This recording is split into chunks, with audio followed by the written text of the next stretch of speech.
Assalamualaikum warahmatullahi wabarakatuh. Halo, apa kabar? Selamat datang di mata kuliah pengantar bisnis. Perkenalkan, nama saya Dr. Usman HM MM. Hari ini mari kita belajar bersama. Saya akan sampaikan kepada saudara-saudara sekalian rencana pembelajaran semester pengantar bisnis yang kita bahas dalam perkuliahan ini selama satu semester. Dan untuk pertemuan ini, kita membahas materi urgensi manajemen dalam organisasi. Sub CPMK-nya, mahasiswa mendeskripsikan konsep dasar tentang manajemen syariah dan manajemen syariah, serta mengintegrasikan aspek-aspek dalam manajemen syariah. Sebelum mendalami materi urgensi manajemen dalam organisasi serta aspek-aspek manajemen syariah, di sini saya akan sampaikan apa itu manajemen, apa itu syariah, dan apa manajemen syariah yang dikemukakan oleh para ahli. Kita awali dari manajemen. Menurut Christopher pada tahun 2020, manajemen adalah proses perencanaan, pengorganisasian, kepemimpinan, dan pengendalian sumber daya manusia serta sumber daya organisasi lainnya untuk mencapai tujuan organisasi secara efektif dan efisien. Syariah, menurut Jeffrey Tarantang pada tahun 2020, syariah adalah seluruh sistem aturan dan kaidah-kaidah hukum yang ditetapkan oleh Allah Subhanahu wa Ta'ala untuk mengatur kehidupan manusia. Jadi, manajemen syariah adalah proses perencanaan, pengorganisasian, pengarahan, dan pengendalian seluruh sumber daya organisasi yang dilaksanakan berdasarkan prinsip-prinsip syariah dengan tujuan pencapaian efektivitas dan efisiensi kerja sekaligus mewujudkan kemaslahatan, keadilan, amanah, dan keberkahan sesuai dengan tuntunan Al-Quran dan Sunnah. Ada beberapa ayat-ayat Al-Quran yang berkaitan dengan manajemen syariah yang mencakup berbagai aspek seperti perencanaan, pengorganisasian, pelaksanaan, pengawasan, dan penilaian. Beberapa contoh ayat sering dikaitkan dengan konsep manajemen syariah adalah surat Al-Hasr ayat 18. Ayat ini menekankan pentingnya perencanaan dan persiapan untuk masa depan, yang merupakan salah satu prinsip dasar manajemen. Surat Ali Imran ayat 103, ayat ini berbicara tentang pentingnya persatuan dan kerjasama yang relevan dengan fungsi pengorganisasian dalam manajemen. Surat Al-Kahfi ayat 2, ayat ini menyoroti pentingnya pelaksanaan yang baik dan benar, yang merupakan bagian integrasi dari manajemen. Surat Infitrah ayat 10-12, ayat ini berbicara tentang pentingnya pengawasan dan evaluasi yang merupakan fungsi penting dalam manajemen. Serta surat At-Taubah ayat 105, ayat ini menekankan pentingnya penilaian dan pertanggungjawaban atas tindakan yang dilakukan yang terkait dengan fungsi penilaian dalam manajemen. Berikut kita bahas urgensi manajemen dalam organisasi. Pentingnya urgensi manajemen: 1. Menentukan arah dan tujuan perusahaan. 2. Mengoptimalkan penggunaan sumber daya manusia.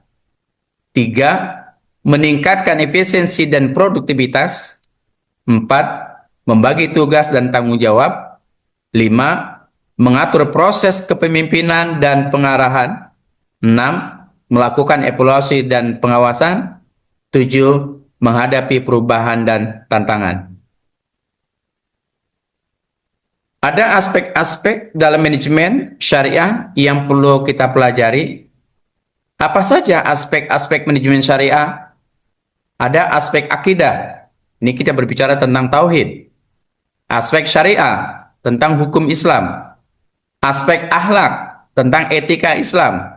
Aspek kepemimpinan, ini tentang leadership Islami. Aspek tujuan, tentang maslahah, dan aspek proses manajemen Islami. So, kita lihat contoh implementasi aspek-aspek manajemen. Aspek akidah, contohnya produk keuangan bebas dari riba. Semua keputusan bisnis diawali dengan ibadah. Yang kedua, aspek etika dan akhlak, contohnya menjalin hubungan bisnis dengan kejujuran, tidak menipu dan transparan, bijak dan adil. Dan aspek kepemimpinan, di mana pemimpin mendorong karyawan sholat tepat pada waktunya, memberi waktu istirahat untuk ibadah, dan memberi contoh akhlak yang mulia. Bagaimana membangun kemampuan manajer Islami? Dalam membangun manajer Islami, ada beberapa kemampuan yang harus dimiliki, diantaranya kemampuan spiritual, kemampuan manajerial, kemampuan Islami, kemampuan etika dan moral, kemampuan komunikasi, dan kemampuan teladan. Dalam kesempatan ini saya sampaikan ada beberapa ayat-ayat tentang kepemimpinan Islami. Ada dalam Quran surat An-Nisa ayat 59 yang berbunyi, "Hai orang-orang yang beriman, taatilah Allah dan taatilah Rasul dan uli amri di antara kamu. Kemudian jika kamu berlainan pendapat tentang sesuatu, maka kembalikanlah ia kepada Allah, yaitu Al-Quran, dan Rasul, yaitu sunnahnya. Jika kamu benar-benar beriman kepada Allah dan hari akhir, kemudian yang demikian itu lebih utama bagimu dari lebih baik akibatnya." Ada lagi Quran surat Al-Baqarah ayat 124. Dan ketika Ibrahim diuji Tuhannya dengan beberapa kalimat, lalu Ibrahim menunaikannya, Allah berfirman, "Sesungguhnya aku akan menjadikan imam bagi seluruh manusia." Ibrahim berkata, "Dan dari keturunanku juga." Allah berfirman, "Janjiku ini tidak mengenali orang yang zalim." Dan Quran surat Al-Maidah ayat 8, "Hai orang-orang yang beriman, hendaklah kamu jadi orang-orang yang selalu menegakkan kebenaran karena Allah, menjadi saksi dengan adil, dan janganlah sekali-sekali kebencianmu terhadap sesuatu kaum mendorong kamu untuk berlaku tidak adil. Berlakulah adillah, karena adil itu lebih dekat kepada takwa, dan bertakwalah kepada Allah, sesungguhnya Allah Maha mengetahui apa yang kamu kerjakan." Nah, sekarang mari kita diskusikan masalah-masalah berikut berdasarkan aspek-aspek manajemen syariah dan urgensinya manajemen syariah, dan berikan solusinya. Masalahnya apa saja? Ada beberapa topik diskusi yang bisa dikerjakan secara kelompok. Topik diskusinya, 1. Manajemen menjadi kebutuhan utama dalam organisasi. 2. Perbedaan konsep manajemen konvensional dan manajemen syariah. Yang ketiga, urgensi perencanaan dalam organisasi. Yang keempat, pengawasan dan evaluasi kerja dalam organisasi. Yang kelima, apakah bisnis modern masih memerlukan manajemen syariah? Bagaimana? Cukup menarikkah belajar pengantar bisnis hari ini?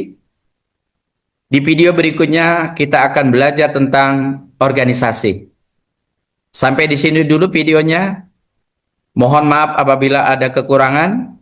Kalian boleh menambahkan informasi berkaitan dengan mata kuliah ini di kolom komentar. Terima kasih. Wassalamualaikum warahmatullahi wabarakatuh.